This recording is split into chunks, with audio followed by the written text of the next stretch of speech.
వచ్చావా తల్లి, నా బంగారు కొండ. రా. నా మీద ఎంత ప్రేముంది నాన్న.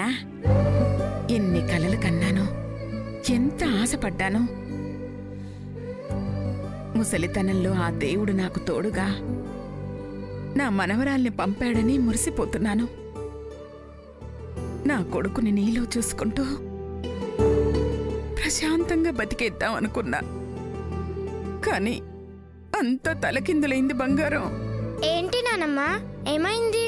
ఏమవ్వడమేమిట్రా, నీ తల్లి మంజులని మీ అమ్మ అంటూ వచ్చిందా?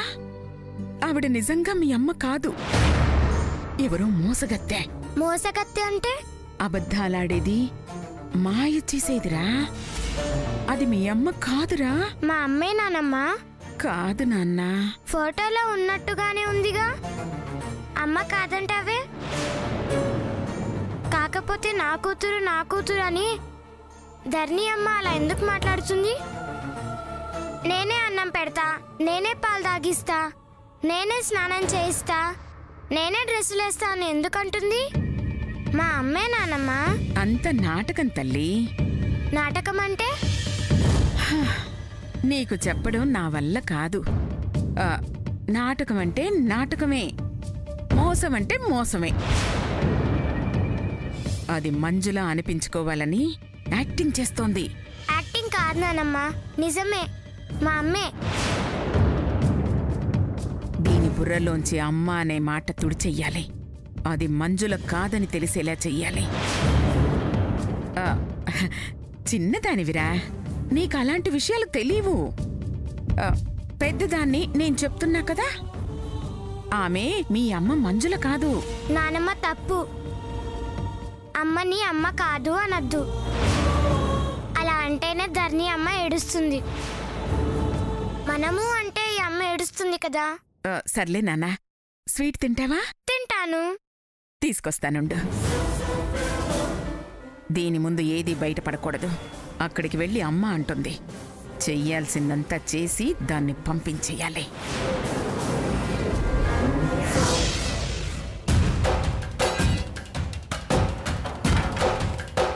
ఆదిత్య గారు, కాఫీ తీసుకోండి. బావా ఆగు. నువ్వు ఆ కాఫీ తాగొద్దు, ఈ కాఫీ తాగు. ఏ, ఈ కాఫీ ఎందుకు తాగొద్దు?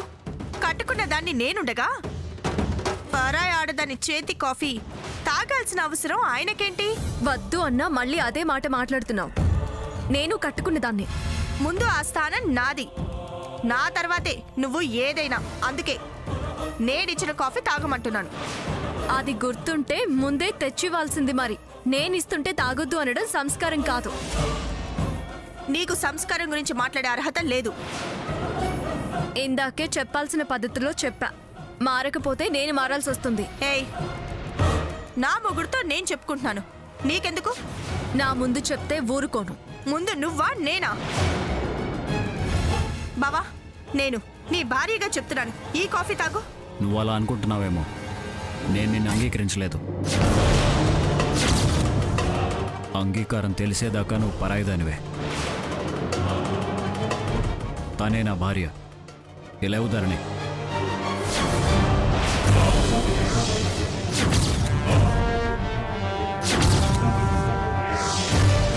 నేను చచ్చినంత ఒట్టే. మంజుల ఎప్పుడో చనిపోయింది. ఏంటి బావా, తను మా అక్కని నేను పూర్తిగా నమ్ముతున్నాను. నాకన్నా ఎక్కువ నమ్మాల్సిన వాడివి. అలా నమ్మకపోగా నా భార్య కాదు అని అనుమానిస్తావేంటి? నువ్వు నమ్మితే అది నిజమైపోతుందా?